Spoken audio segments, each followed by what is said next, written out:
a lot of people, sometimes I'll have people come to me and say, "Hey, Eric, I'm making good money, but I just don't know what to do with it," which is a great problem to have. I love to help people like that. Another problem would be, hey, I'm making great money, but just like you had mentioned, I don't know where it's going. And I know that I probably need to do some things differently because I don't know where my money's going. So, we certainly can help people with that as well.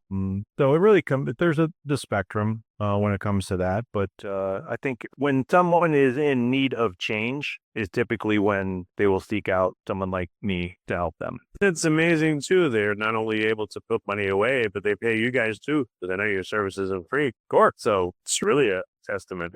Yeah, absolutely. But we've looked at the numbers as far as what we charge people to help get them, straight, or at least to clean up their finances, get them some good systems in place and then really grow from there. And, again, if I can show someone how to become debt free in 5 to 7 years, if I can show someone how to have a lifetime of retirement and to sell their practice for a lot more than what they ever thought they would, what's the value of that? And I think a lot of people see that. How did you get your first client? And what industry were they in? Physical therapy, and it was kind of the same thing. We work with a business consultant, and they said, "Hey, we're making a bunch of money for our people, but they just don't know what to do with it." So we're like, "Okay, cool. So we'll create a financial course for them," and that's what we did. We created a financial course, showed them the basics of money and finances and how that relates to their business, and we got people to sign up from there. And then we kind of moved from industry to industry from there. But that's how we got our first client. Do people want to save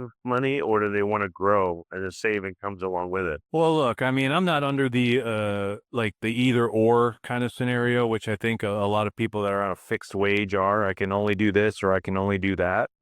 Most people that are entrepreneurial or have businesses have the luxury of saying, "I want to do both." And I agree. I want you to do both. I want you to be able to save money, to invest, to create a future for yourself. But at the same time, I also want you to use money for fun and have great experiences. And, I've seen both sides of the spectrum. I've seen people that hoard money, and I've seen people that are spendthrift, and they're both miserable. So there's got to be something in between where you are using money for fun and enjoyment, which it should be used for, but you're also being responsible enough to know that things can happen, and I need to make sure I plan so that I am not, 75 years old with nothing to show for it. Yeah, I saw a documentary recently on YouTube about that. All these old couples that were like in their 70s or even worse, and they had no money. And I was so frightened by the end of it. I was like, man, why did I watch that? Ugh, it was terrible. And that is more to the norm. That's more the norm than anything else. That is more the norm. Most people are woefully underestimating how much they're going to need in income, assets, and resources to live the life that they want to live. Woefully underestimate how much that actually is. Some people think it's 1 million, 2 million, 3 million. I got news for you. If you really want to have a life where you can kind of really do anything that you want to, again, I cater to mostly people that own their own businesses in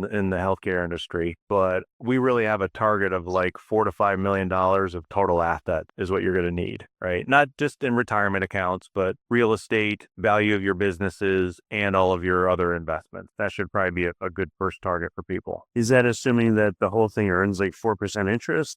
Earning a 5% rate of return. So what is that? $250,000 a year? That's what it would be. Because that's what most of them make, in their working years. And I don't want people to live on less. You wouldn't want to live on less. I don't want that. So, yeah. So yeah, we have to set a bigger target than what most people think. And again, this is kind of the kick in the butt we have to give to people because they've been told that, well, I only need this much. And I'm like, yeah, you can do that, but you're really going to have to worry about money forever. So let's not do that. You don't have to.